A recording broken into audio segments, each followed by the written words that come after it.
ہمیں سعودی عرب آئے ہوئے 2 برس ہوئے تھے کہ میرے شوہر اور باپ کی ملاقات کمپنی میں ایک پاکستانی شخص خالد سے ہوئی، جو اسی سعودی کمپنی میں ملازمت کے لیے آیا تھا جہاں میرے شوہر کام کرتے تھے۔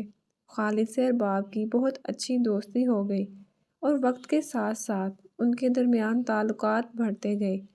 پردیس میں تو یہ ہوتا ہے کہ جب کوئی نیا پاکستانی کسی جگہ مل جائے تو قدرتی طور پر ہی اسے دوستی بڑھانے کو جی چاہتا ہے، مگر بقول ارباب کے خالد تو بہترین انسان تھا۔ کچھ عرصہ وہاں رہ کر میں پاکستان واپس لوٹ آئی، مگر ارباب کو تو وہیں رہنا تھا کہ ان کی ملازمت جو وہاں تھی۔ اب وہ خالد کے ساتھ رہنے لگے، دونوں ساتھ کھانا کھاتے، چھٹی کے دن ساتھ باہر جاتے اور خوب گپ شپ بھی کرتے۔ اس طرح پردیس میں تنہائی کا احساس کم ہوتا اور وقت اچھا گزر جاتا۔ خالد کے 3 بچے تھے اور اس کی شادی کو بھی 8 سال گزر چکے تھے، مگر روزگار کے چکروں میں اسے اپنی فیملی کے ساتھ رہنے کا موقع بہت کم ملا تھا۔ ہمارے ملک کے رواج ایسے ہیں کہ کم آمدنی میں گزارا نہیں چلتا۔ 3 سال بعد جب میرے شوہر چھٹی پر وطن آنے لگے تو خالد نے ان سے کہا، دوست، گھر سے بچوں کا خط آیا ہے، انہوں نے بہت ساری فرمائشیں لکھ کر بھیجی ہیں۔ میری چھوٹی بچی نے کچھ کھلونوں اور فراقوں کی فرمائش کی ہے، تم یہ چیزیں لے جانا۔ شاید بچے بہت اداس ہیں، تبھی بیوی نے ایسا خط لکھا ہے کہ دل گھبرا رہا ہے۔ مجھے ان سے اتنا پیار ہے کہ جی چاہتا ہے اڑ کر گھر پہنچ جاؤں۔ ارباب پاکستان پہنچے تو چند دن گھر پر گزارنے کے بعد شہر چلے گئے۔ کھلونے، پارسل اور خط لے کر وہ خالد کے گھر گئے اور کال بیل بجائی۔ ایک بچے نے آ کر جھانکا، پھر دوڑتا ہوا واپس اندر گیا۔ اس کی آواز جیسے کانوں میں رس گھول رہی ہو۔ وہ کہہ رہا تھا، امی، انکل نے ابو کو بھیجا ہے، انکل ہمارے لیے کھلونے لائے ہیں۔ ارباب کے ہاتھوں میں پارسل دیکھ کر شاید بچے نے اندازہ لگا لیا تھا کہ یہ شخص ان کے والد کی طرف سے آیا ہے۔ ممکن ہے اس کو ہر وقت باپ کا انتظار رہتا ہو، یا وہ گیٹ پر ہر آنے جانے والے کو باپ کا نمائندہ سمجھتا ہو۔ ذرا دیر کے بعد دروازہ کھل گیا۔ خالد کی بیوی آئی اور کہنے لگی، آ جائیے بھائی صاحب، آپ سعودی عرب سے آئے ہیں نا؟ ارباب نے اپنا تعارف کروایا۔ جی ہاں، میں ارباب احمد ہوں، میں نے آپ کی امانتیں آپ کے سپرد کرنا تھی۔ خاتون نے ان کو ڈرائنگ روم میں بٹھایا۔ اتنے میں خالد کے بچے بھی دوڑتے ہوئے آ گئے۔ 2 چھوٹے ان کی گود میں چڑھ بیٹھے اور اپنے باپ کے بارے میں بار بار سوال کرنے لگے۔ وہ پوچھتے تھے کہ ہمارے ابو کب آئیں گے۔ ان کا بس نہیں چلتا تھا کہ اڑ کر اپنے باپ کے پاس پہنچ جائیں۔ خالد کی بیوی چائے لے آئی اور باتیں کرنے لگی۔ بھیا، 3 سال کا عرصہ بیت گیا ہے ان کو گئے ہوئے، یہاں ان کے بغیر زندگی مشکل سے گزر رہی ہے، پر کیا کریں، مجبوری ہے۔ اچھی آمدنی کے بغیر بھی تو بچوں کی زندگی نہیں بن سکتی۔ دل پر پتھر کی سل رکھی ہوئی ہے، بچے بہت اداس رہتے ہیں۔ بھائی جان 3 سال ہو چکے ہیں، وہ تو آنے کا نام ہی نہیں لیتے، آپ ہی بتائیے وہ کب آئیں گے؟ ارباب نے اسے تسلی دی کہ بھابھی فکر نہ کریں، وہ جلد آ جائیں گے۔ جب میں چھٹی ختم کر کے یہاں سے جاؤں گا تو وہ چھٹی لے کر آ جائیں گے۔ میں بھی 3 سال کے بعد آیا ہوں۔ دوبارہ آنے کا کہہ کر وہ بچوں کو پیار کر کے لوٹ آئے۔ 15 روز بعد ارباب کو خیال آیا ایک بار اور خالد کے گھر بچوں کی خیر خبر لے آئے۔ وہ گئے تو بچے اسی طرح دوڑتے ہوئے آئے اور بہت خوش ہو کر ملے۔ انہوں نے کہا، میں واپس جا رہا ہوں بھابھی، اگر خالد کو کوئی پیغام دینا ہو تو دے دے، میں پہنچا دوں گا۔ دوپہر کا وقت تھا تو بھابھی نے ان کو کھانے کے لیے روک لیا۔ بچے ان سے لپٹے رہے، کہتے تھے، انکل ابو سے کہیں کہ جلدی آئیں اور یہ لائیں وہ لائیں۔ خالد کی بیوی البتہ بولی، بس اب وہ خود ہی آ جائیں تو اچھا ہے، بچے بڑے اداس ہیں۔ تبھی ارباب بولے، بھابھی، لگتا ہے آپ بچوں سے زیادہ اداس ہیں۔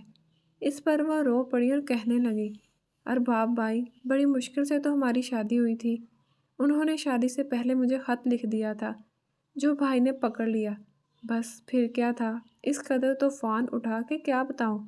ان کا 2 سال تک ہمارے گھر آنا جانا بند ہو گیا۔ پھر نانا جان کے انتقال پر وہ آئے تھے، کیونکہ میرے نانا ان کے دادا لگتے تھے۔ وہ ماضی میں کھو چکی تھیں۔ جب میری خالد کے ساتھ شادی ہوئی تو ہم صرف 4 ماہ ہی ساتھ رہے، پھر یہ ملازمت کی تلاش میں چلے گئے۔ پہلے تو 1 سال کراچی میں ملازمت کی، کبھی آتے تھے کبھی جاتے تھے، بعد میں ہمیں بھی بلا لیا، مگر ہم تھوڑے دنوں ساتھ رہے۔ جب وہ سعودی عرب گئے تو اس وقت میرا بیٹا صرف چند ماہ کا تھا۔ اس کو تو اپنے ابو کی صورت بھی یاد نہیں۔ کبھی سال بہت لمبا ہو جاتا ہے اور کبھی پتہ بھی نہیں چلتا اور وقت گزر جاتا ہے۔ پہلی بار 2.5 سال کے بعد 2 ماہ کے لیے آئے تھے۔ جاتے ہوئے تسلی دے گئے کہ تم لوگوں کو بھی بلوا لوں گا۔ اب تو ایک ایک لمحہ مشکل سے گزر رہا ہے۔ ہر چیز گھر میں موجود ہے، مگر وہ نہیں ہے تو بھرا گھر بھی خالی لگتا ہے۔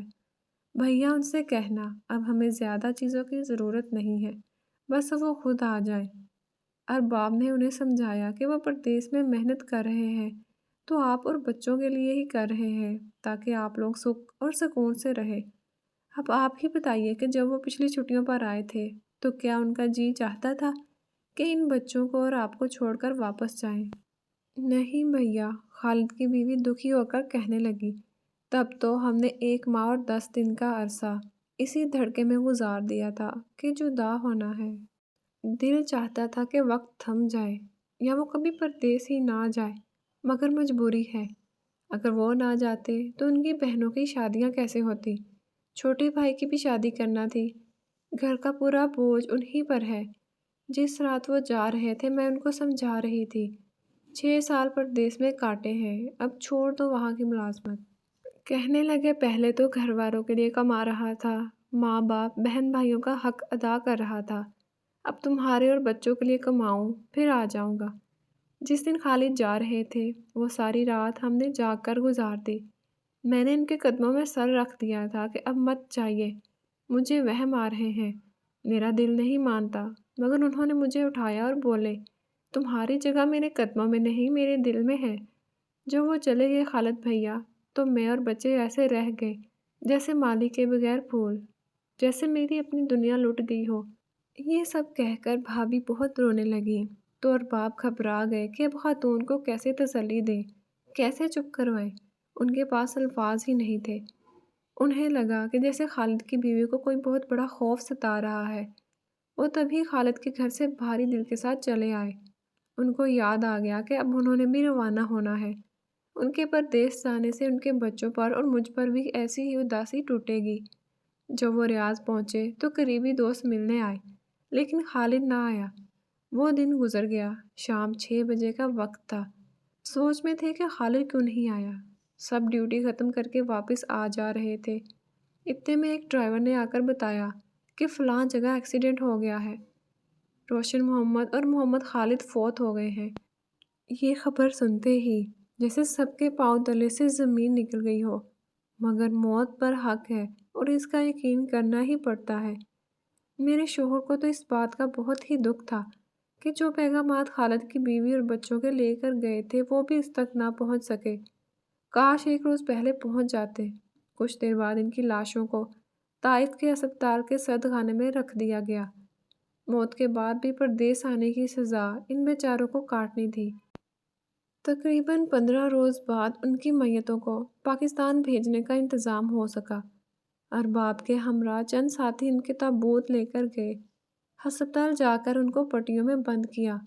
سوچ میں تھے کہ جب ان لوگوں کی لاشیں گھر پہنچیں گی تو کیا حشر برپا ہوگا۔ سرد خانوں میں جمے پاکستانی نوجوانوں کے چہرے اپنے پاکستانی بھائیوں کو یہ پیغام دے رہے تھے کہ بھائیوں، ہمیں یہ ریال زندگی میں بھی بے چین رکھتے ہیں اور مر کر بھی۔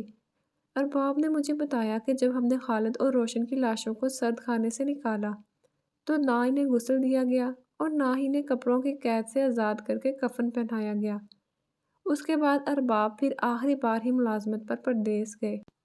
وہ کہتے تھے کہ وہاں سرد خانے میں جمے ہوئے نوجوانوں کے چہرے یاد آتے تھے تو کلیجہ منہ کو آنے لگتا تھا۔